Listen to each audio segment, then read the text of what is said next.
Have you ever wondered who truly rules hell? There isn't a single ruler. Today we're diving into one of the darkest lists ever recorded, the 7 princes of hell. 1. Lucifer, the light that fell. Before hell had a throne, it had a rebellion. According to Christian tradition, Lucifer wasn't born evil. He was an angel of light, one of the most beautiful beings ever created. But pride made him fall. Some texts say he refused to bow to humanity. Others say he wanted to take God's throne. Whatever the reason, his fall turned him into the first prince of hell. But here's the twist. In many medieval writings, Lucifer isn't described as a monster. He's the cold, calculating ruler, quiet, dangerous, a being who doesn't need to shout to get what he wants. He's linked to pride, the sin that starts every other sin. 2. Mammon, the king of greed. While Lucifer represents pride, Mammon rules over greed. Ancient texts describe Mammon as the spirit of wealth so intense that it blinds humans. Not the money itself, but the obsession behind it. In early Christian writings, Mammon isn't a creature with horns. He's the voice in your mind that whispers, just a little more. Don't stop. He represents a hunger that never ends. Some medieval scholars even believe Mammon once moved through earth, whispering to kings and merchants, pushing them toward endless wars for golden land. 3. Asmodeus, the demon of lust. Now we enter the darker side of human desire. Asmodeus appears in the book of Tobit, one of the earliest demon stories in Scripture. He's described as a jealous destroyer, a demon who falls in love with a human woman named Sarah.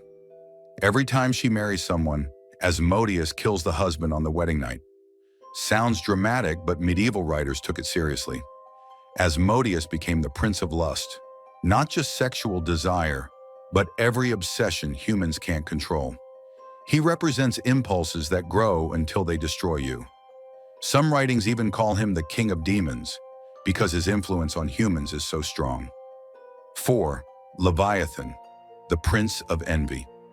Imagine an ancient sea beast so massive that early Jewish writers called it the monster that circles the world. That was Leviathan, a creature in the book of Job, the Psalms, and many early texts. But in demonology, Leviathan becomes something else. He's the prince of envy, the crushing feeling that what others have should belong to you. Writers in the Middle Ages said the gates of hell were guarded by Leviathan himself, not because he was the strongest, but because envy devours everything, even yourself. Some believed Leviathan was the demon who helped pull angels to earth during the Great Rebellion, twisting their jealousy into corruption. 5. Beelzebub, Lord of the Flies. Next comes a name many people know, but few understand. Beelzebub. In the ancient city of Ekron, Beelzebub was once a god. Later, Israelites used his name to insult foreign idols, calling him the Lord of Flies. By the time of the New Testament, he had become a major demon. Some sources even place him above Lucifer. Others say he stands beside him as hell's second in command. Beelzebub is tied to gluttony, not just eating but excess in every form. He represents the hunger that never stops, the desire to consume more and more until nothing is left. In some medieval stories, Beelzebub is the one who tempts entire cities, not just individuals. 6. Satan, the Accuser. People often confuse Satan and Lucifer as the same being, but in many early writings they were separate. The word Satan means the accuser. In the Old Testament, he doesn't appear as a ruler of hell. He shows up as a tester, someone who challenges people to prove their loyalty. But in demonology, Satan becomes the prince of wrath, the pure force of anger that destroys anything in its path. He represents violence, chaos, and the fire that burns without thinking. Some texts say he leads hell's armies. Others say he only appears during wars, feeding on human rage like fuel. 7. Belphegor, the prince of Sloth. The last prince is one of the strangest. Belphegor wasn't always a demon. He began as a Moabite god connected to wealth and clever ideas. But later writings twist him into something darker. The prince of sloth. Not laziness.